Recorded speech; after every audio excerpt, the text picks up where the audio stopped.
At CertiK, we audit smart contract code in all languages and on all blockchains. CertiK audits many languages, one of which is now Move. Move is a programming language that was developed by the team at Diem, Meta's now defunct blockchain-based payment platform. In Diem's white paper, the team describes their project as a safe and flexible programming language with safety guarantees enforced statically by Move's type system. A type system is a set of logical rules that assigns a type to every term. A type includes a set of possible values and a set of the operations allowed to be performed on it.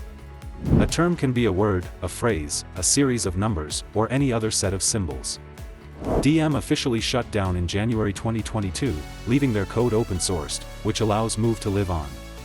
It's now seeing adoption by a number of crypto projects. Move continues to evolve and has the potential to work as the preferred language for other blockchain networks. To learn more about Move, visit certik.com/resources.